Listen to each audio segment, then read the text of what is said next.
Всем привет! Меня зовут Василиса Дованкова, и это мой первый спецвыпуск новостей. Все дело в том, что сегодня я не буду обозревать скандалы вокруг других блогеров, потому что в эпицентре такого скандала оказалась я сама. Никакой паники, со мной ничего не случилось, но если занимаешься публичной деятельностью, нужно быть готовой, что рано или поздно это произойдет. Скандал, в который я угодила, к счастью, связан не с моей личной жизнью, но с жизнью других людей, а точнее с ЛГБТ-сообществом и лояльными к нему аудиториями. Да-да, и чтобы вы понимали, в мою сторону еще никогда не обрушивалось столько именно ненависти, мата, оскорблений и всего прочего. Кто знает меня давно, мог бы сказать: Василиса, как так вышло, ты же всегда на позитиве. И я действительно никого никогда не оскорбляю, но оказывается, чтобы словить такую тонну хейта, нужно просто ошибиться в термине. Ну а теперь давайте по порядку. Весь сыр-бор произошел из-за моего прошлого выпуска новостей, который я начала с рассказа о Насте Ивлеевой и ее драг-квин-шоу. Признаюсь, для меня эта тема мало изученная, я случайно назвала артистов травести трансгендерами. И здесь я правда согласна, косяк. Перед тем, как рассказывать эту новость перед камерой, я должна была изучить ее и проверить, что конкретно означает термин трансвеститы, что входит в это понятие, и что означают трансгендеры, и что входит в это понятие тоже. Но прежде чем я покажу, в какой кошмар превратили мой директ и комментарии под предыдущим выпуском, давайте я обозначу отношение к этим людям и к ЛГБТ-сообществу. Ребят, я не имею ничего против мужчин, переодетых в женщину, людей иных сексуальных предпочтений, взглядов и гендеров, если это не нарушает закон Российской Федерации. И даже если я не поощряю, что мужчины переодеваются в платье, это ни в коем случае не какое-то проявление ненависти к ним. Спокойствие, только спокойствие. Ну вот правда, вы когда-нибудь от меня слышали, даже в моем прошлом выпуске, чтобы я с пены у рта доказывала, что я ненавижу мужиков, которые одеваются в женские платья, что я хочу, чтобы их не было, или чтобы они умерли, и вообще все в этом роде? Ну не было ведь такого. Просто я, как девушка, не предпочитаю мужчин с таким внешним видом, и в нашем демократическом обществе имею на это полное право. К ненависти и оскорблениям в этом ролике мы, к сожалению, еще вернемся, а пока хочу рассказать о том, что мне также припомнили, что в одном из прошлых выпусков я говорила, что мужчины, которые выходят на улицу в платьях, часто попадают в драки. Но заметьте, ни в одном из своих комментариев по этому поводу я не поощряла насилие и уж тем более не агитировала за агрессию к ним, как мне сейчас пытаются это вменить. Я просто объективно отмечала, что в менталитете нашей страны такое не приветствуется.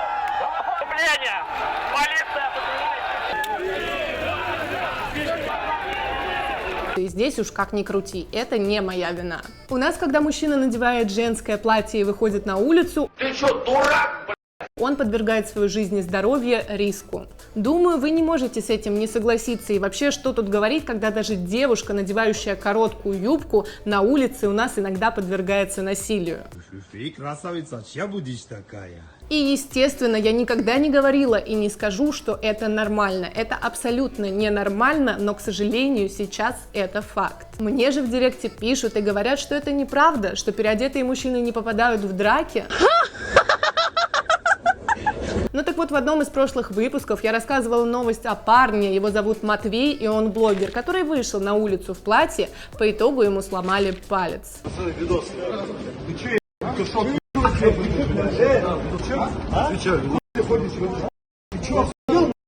Ну и чтобы не быть голословной, я решила позвать Матвея в эфир. Матвей, привет! Расскажи мне, пожалуйста, ты сейчас в прямом эфире, что с тобой произошло, как так вообще вышло, что ты супер неконфликтный человек попал в драку?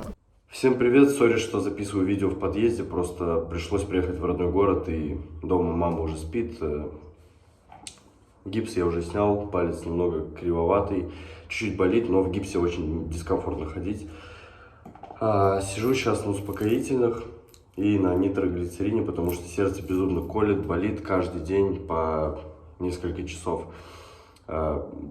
Очень достаточно большой шок для меня вот это произошел, и я даже запинаться начал, с дикцией проблемки начались, серьезно вам говорю, как есть.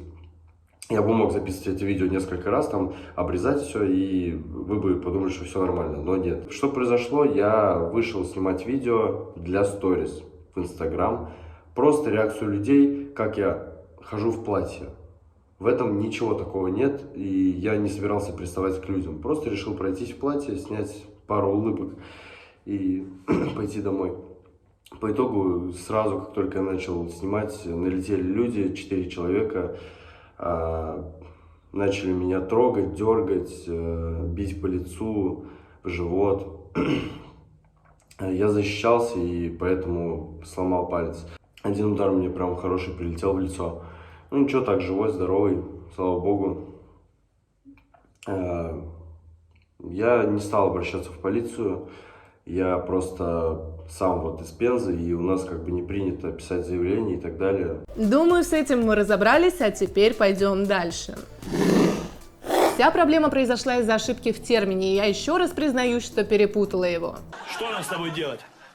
Понять и простить. К тому же вы сами знаете, что гендеров у нас сейчас насчитывается почти бесконечное множество, и вы можете осуждать меня за это или нет, но я не могу знать их все наизусть. Так что же я получила на свою ошибку? Заметьте, пожалуйста, еще раз, что я никого не оскорбляла, в моих словах не было ненависти или негатива. Внимание, сейчас пойдет поток скринов из комментариев, отмеченных сторис и директа. Посмотрите его, пожалуйста, очень внимательно.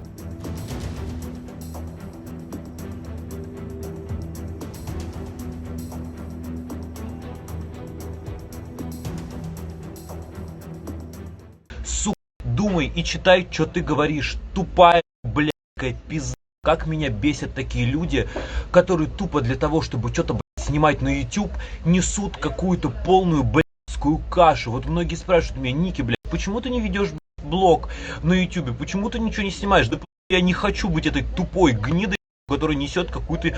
Я не знаю, меня что-то прям... Меня прям бомбануло, нахуй. Мужчины, которые трансгендерные, которые сосиски в тесте, блядь.